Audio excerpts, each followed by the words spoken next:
আসসালামু আলাইকুম। Welcome to kitchen craft. আজ আমি তৈরি করে দেখাবো বেকারির মতো পারফেক্ট পাউরুটি। ঘরে থাকা অল্প উপকরণে তৈরি করে নিতে পারবেন দোকানের মতো পারফেক্ট পাউরুটি।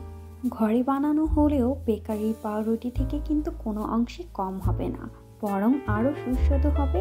একবার ঘরে তৈরি করার পর আর দোকানের রুটি না এনে বাসায় তৈরি করতে বাধ্য হবেন। একবার ট্রাই করেই বুঝতে পারবেন বেকারি পাউরুটির থেকে ঘরে তৈরি করা পাউরুটি কতটা পারফেক্ট আর সুস্বাদু হয়। বেকারি স্টাইল পারফেক্ট পাউরুটি তৈরির জন্য প্রথমে একটি বাটিতে নিয়ে নিচ্ছি লিকুইড দুধ 4 টেবিল চামচ পরিমাণ। চাইলে এই ক্ষেত্রে পানি ব্যবহার করতে পারেন। খেয়াল রাখবেন দুধ অথবা পানি যাই ব্যবহার করেন না কেন সেটা যেন ওয়ার্ম হয়, খুব বেশি ঠান্ডা বা গরম না হয়।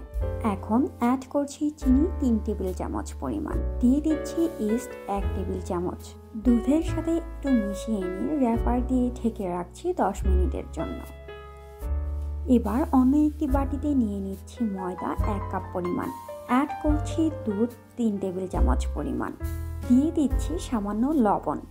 অ্যাড করছি ঘি 2 টেবিল চামচ।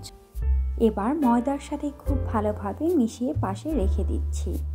10 মিনিট হয়ে গিয়েছে, এখন র্যাপার সরিয়ে নিচ্ছি। দেখতেই পারছেন ইস্ট খুব ভালোভাবে অ্যাক্টিভ হয়ে গিয়েছে।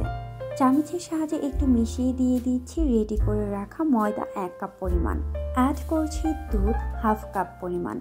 দুধ দেবার পর মিশিয়ে নিয়ে দিয়ে দিচ্ছি বাটার 1 টেবিল চামচ। এখন হাতের সাহায্যে খুব ভালোভাবে ময়দা মাখিয়ে নেব 7-8 মিনিট। 7-8 মিনিট খুব ভালোভাবে মথে নেবার পর র্যাপার দিয়ে ঢেকে রাখছি 2 ঘন্টার জন্য।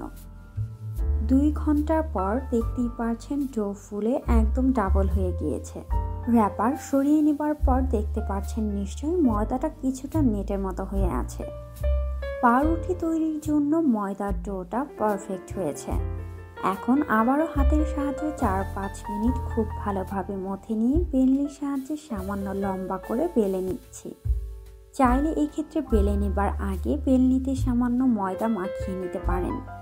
লম্বা করে বেলে নেবার পর এখন হাতের সাহায্যে খুব ভালোভাবে চেপে চেপে রোল করে নিচ্ছি।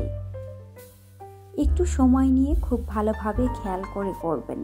খুব ভালোভাবে রোল করে নেবার পর উপরে সামান্য তেল দিয়ে দিচ্ছি, এতে করে পাউরুটির উপরে কালারটা হালকা ব্রাউন হবে, দেখতে সুন্দর লাগবে। রোল করা হলে ময়দার ডোটা মোল্ডের ভেতর দিয়ে দিচ্ছি। মোল্ডে রাখার পর এবার আবারও র্যাপার দিয়ে খুব ভালোভাবে মুড়িয়ে নিয়ে রেখে দেব 1 ঘন্টার জন্য। 1 ঘন্টা পর দেখতেই পারছেন ডোটা ফুলে ডাবল হয়ে গিয়েছে। এখন র্যাপারটা সরিয়ে নিচ্ছি। র্যাপার সরিয়ে নেবার পর এবার ওভেনে দিয়ে দিচ্ছি।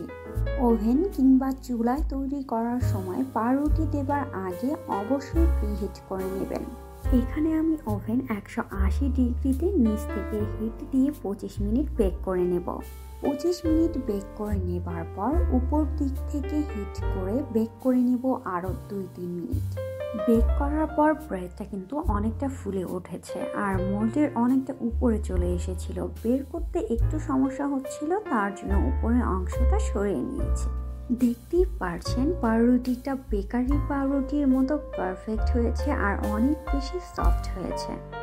বেকারির মতো পারফেক্ট পাউরুটি রেডি। এখন আপনাদের পালা। আপনারা বাসায় অবশ্যই ট্রাই করবেন আর কেমন হলো তা জানাতে কমেন্ট করতে ভুলবেন না। আমার রেসিপি ভালো লাগলে অবশ্যই লাইক, কমেন্ট এবং শেয়ার করে পাশে থাকবেন। আর যারা নতুন তারা চ্যানেলটি সাবস্ক্রাইব করতে ভুলবেন না।